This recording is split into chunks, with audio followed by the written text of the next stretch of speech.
அனைவருக்கும் வணக்கம். ஓம் நம சிவாய்.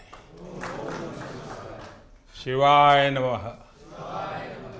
हर हर महादेव.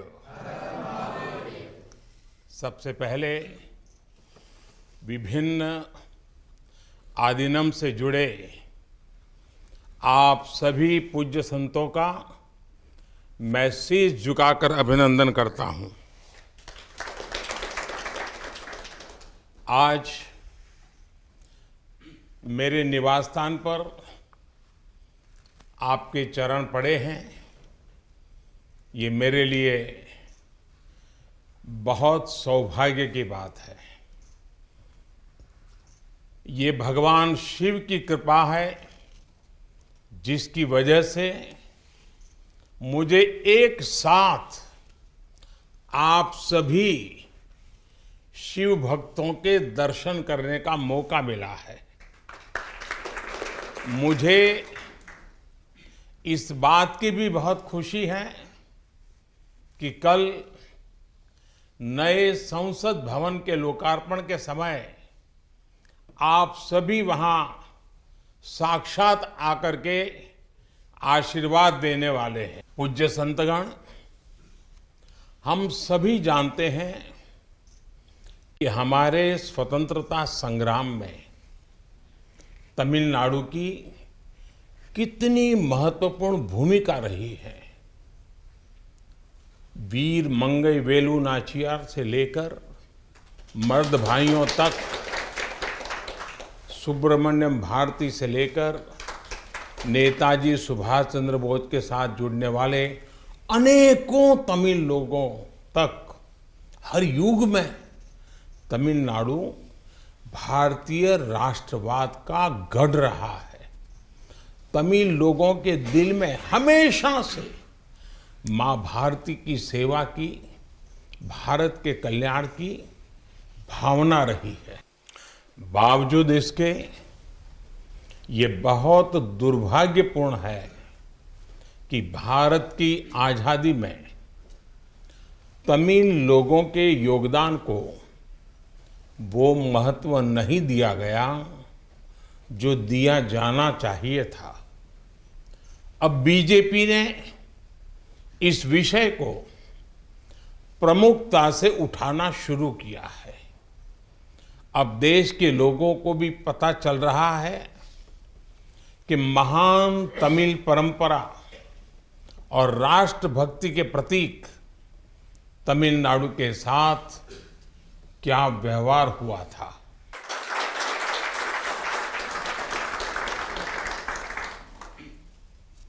जब आजादी का समय आया तब सत्ता के हस्तांतरण के प्रतीक को लेकर प्रश्न उठा था. इसके लिए हमारे देश में अलग अलग परंपराएं रही हैं, अलग अलग रीति रिवाज भी रहे हैं.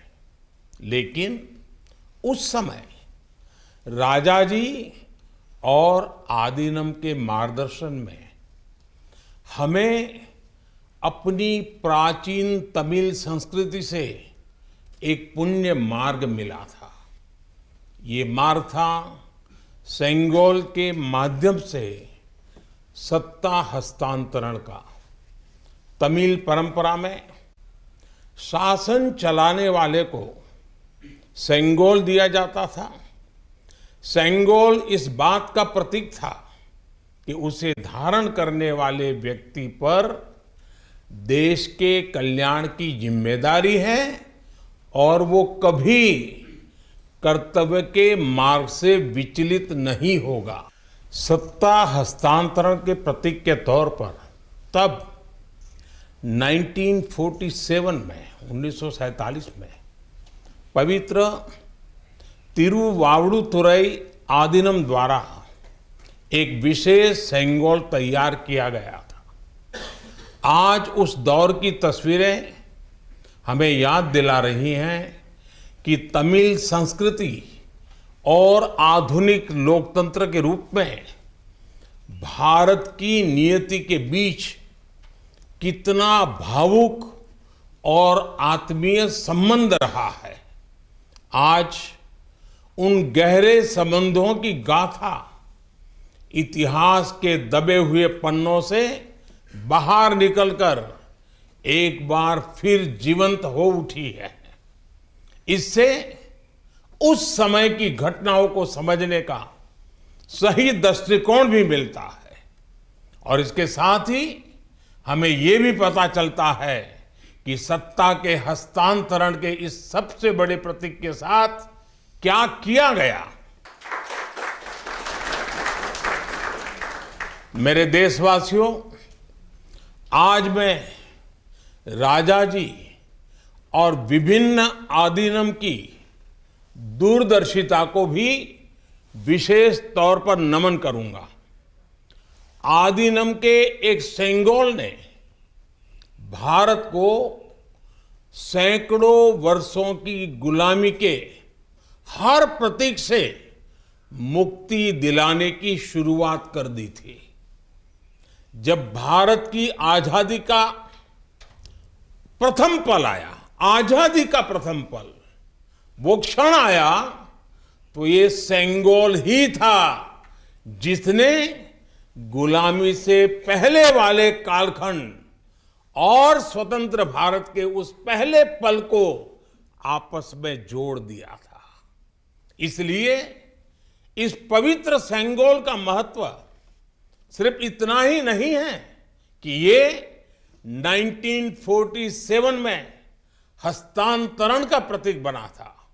इस सेंगोल का महत्व इसलिए भी है क्योंकि इसने गुलामी के पहले वाले गौरवशाली भारत से, उसकी परंपराओं से स्वतंत्र भारत के भविष्य को कनेक्ट कर दिया था।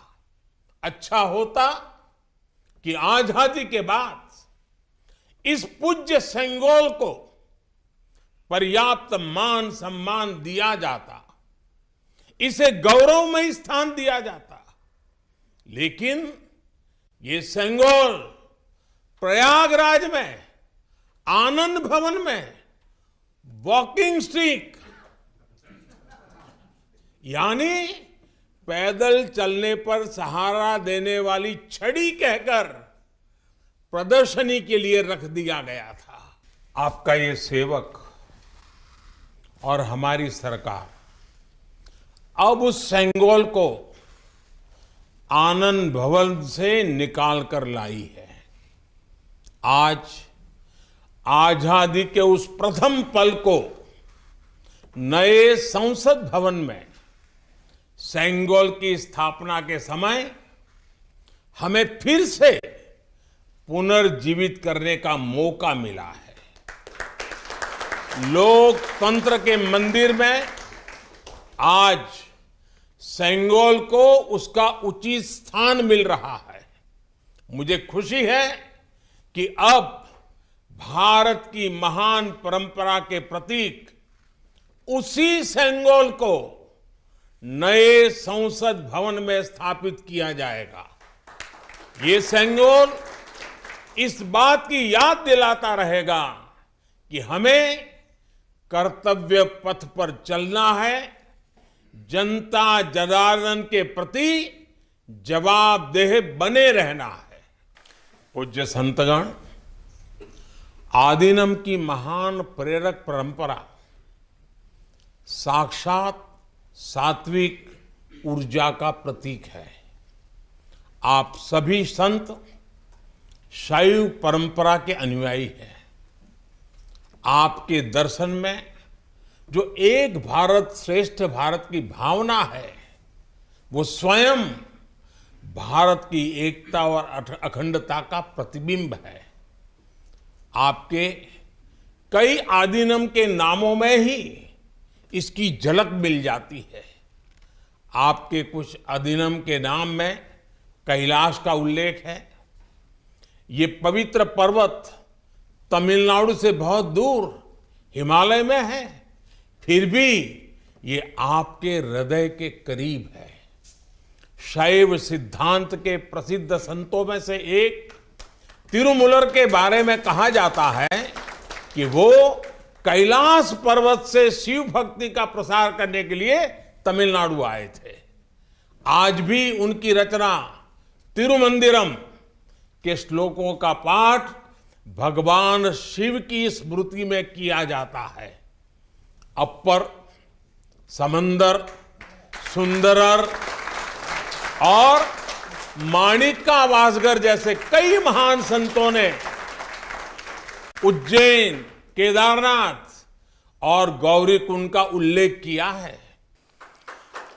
जनता जनार्दन के आशीर्वाद से